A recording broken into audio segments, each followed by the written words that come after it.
לא, אני רוצה לברך את אורה, שמזה שנתיים אני מבקשת ממנה לעשות תערוכה. אבל סוף סוף היא הסכימה, ואז יש עוד יותר יצירות.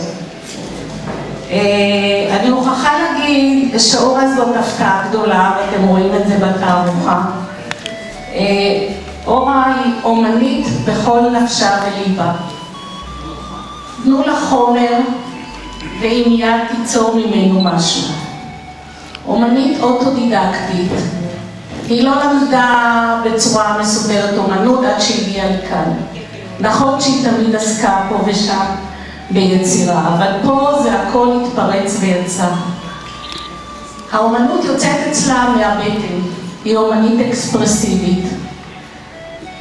הדרך שלה היא דרך החומר. היא רואה חומר ואז הדמיון מתחיל לעבוד, והיא מתחילה לזרום עם החומר, אם זה דו-ממד או תלת-ממד. צורת הבעתה באומנות נקראת אומנות אקספרסיבית. היא הייתה קיימת בתחילת המאה אצל אומני הגשר, הפרש הכחול, ובסוף שנות ה-80 התחילה קבוצה בכל העולם, שוב לגעת באומנות אקספרסיבית, ויש לנו דוגמה מצוינת בשבועות הקרובים. נפתח במוזיאון תל אביב אגף חדש, ושם תוצג תערוכה מאוד גדולה של האומן אמסלם קיפר, אומן גרמני, וצורת העבודה של אורה, אף על פי שהיא לא מכירה אותו, מאוד מזכירה את העבודות שלו. אם להיכנס לחלל הזה שהיום התערוכה בו מוצגת, והייתי אמרתי לה, העבודה היא חמה, היא מקבלת, ולכן זאת התחושה, ובאמת יצא לנו תוך כדי בניית התערוכה, נוצרה כאן סביבה מאוד נעימה ומאוד מקבלת. אז קודם כל לאורה קבענו את התאריך כי יש לה יום הולדת.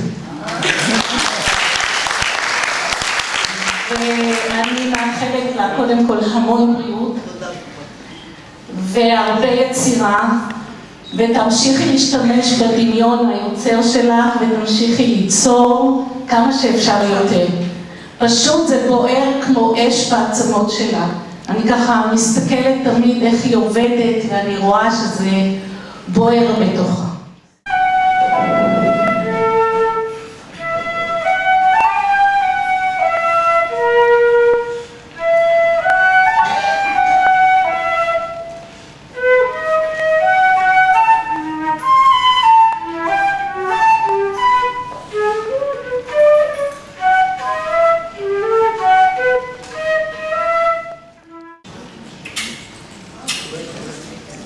היוצרים השונים, שעבודתם תלויה גם היא ברוח, בדמיון, במצב הרוח, בדיוק כחמר בידי הקדר, וכך גם אורה שלנו, ושמחת היצירה שלה. אורה אינה מדברת הרבה, אך היא בעלת שפה ציורית מיוחדת המזוהה עימה, ועבודותיה מדברות בעד עצמן. היצירות שלה מביאות את מסע חיפוש החומר, היא תוסיף לו את הטקסטורה, הצבע והתנועה, ותגבש אותם לאובייקט מושלם, מאוזן והרמוני. אצל אורה שלנו ההתרחשויות הן מהירות, מקריות ובלתי נשלטות. מגוון רחב של חומרים, מהם חומרים אורגניים הנאספים בטבע, משמשים אותה ליצירות גדולי ממדים, והיא מסוגלת להתנסות, לשבור מסגרות, למחוק, אפילו ללא נקיפות מצפון. כחומר בעד היוצר, כן, כך בדיוק היא אורה שלנו. אומנית ספונטנית ואינטואטיבית. לא משנה היכן תהיו, היא כבר תמצא את החומר ותהפוך אותו ליצירה. אני אומרת שלא התכוננתי. לפה. לפה, לבלוע אותו. לא אמרתי אפילו לשולה, אבל זה באמת אירוע משמח, מלבב. אני חושבת שצריך המון אומץ לצייר כמו שאורה מציירת, להוציא את הדברים מתוך המקום הכי עמוק, הכי רגשי, הכי ראשוני, גם כואב. ואני לא אוסיף, נאמרו פה דברים יפים ואין צורך להוסיף. ואחר כך הטיול בתערוכה יגמור ואני אקרא את השיר שכתבתי. אני מקווה שאני אוכל לקרוא, כי כתבתי כל כך... זה לאורה. איזה מתת וחסד נתן בידינו האל, לברוא יש מאין.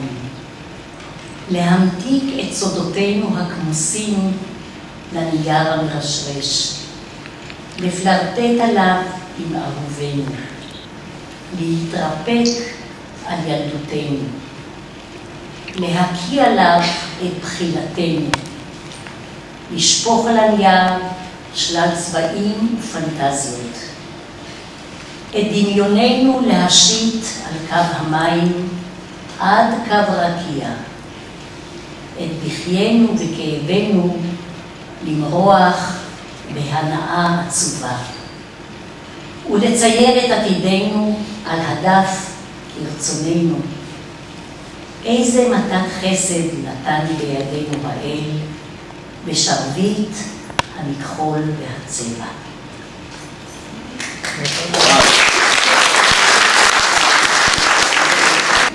את הקול שלי שומעים בכל מקום, עם רמקול, בלי רמקול, אני מדברת בקול רם. התרגשות לי גדולה, כי אני מציירת, אני מפסלת, אבל אני אף פעם לא חושבת שזה משהו מיוחד, או...